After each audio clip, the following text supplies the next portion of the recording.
Hozirda bizning rejamiz Avstraliyaga uchish va pound yetakchisi bo'lgan Volkanovski bilan jang uyushtirish. Qani buni uyushtiramiz. Men u kichkina yigitni ko'rmayapman. Qani olib keling menga. Bu jang dunyoda kim birinchi raqamli ekanligini ko'rsatadi. Qani ketdik.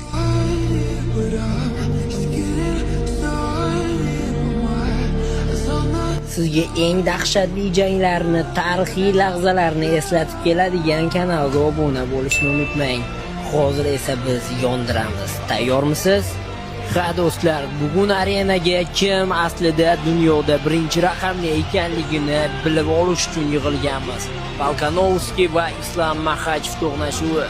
Volkanovski hozirda pound yetakchisi hisoblanadi. Va u kutilmagan zarbalar bilan Islamni qiynab boshladi.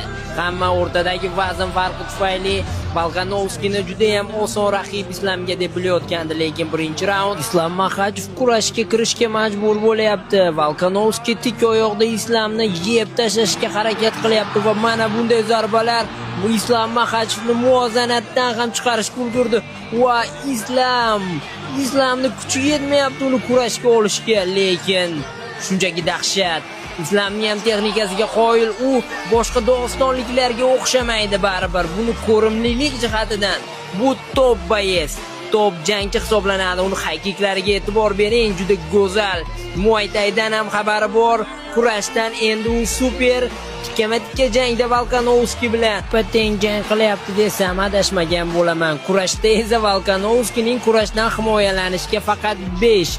3-raundga kelib ham Islam uni bir tuzuk kurashga olib, parterga olib yota olmadi. Volkanovskida kuch qaynoq bo'lib, vulqon bo'lib otilyapti do'stlar. Jang eslatib o'taman Avstraliyada va butun tomoshabinlar deyarli Volkanovskini qo'llab-quvvatlayapti. Jang ham shunga yarasha yonyapti do'stlar. Chempionlik jangi bunday tavakkalga qurilmaydi aslida. Va nihoyat Islam Volkanovskini kurashga olaman deganda Volkanovski kurashga bermayapti. Qayerdan buncha kuch?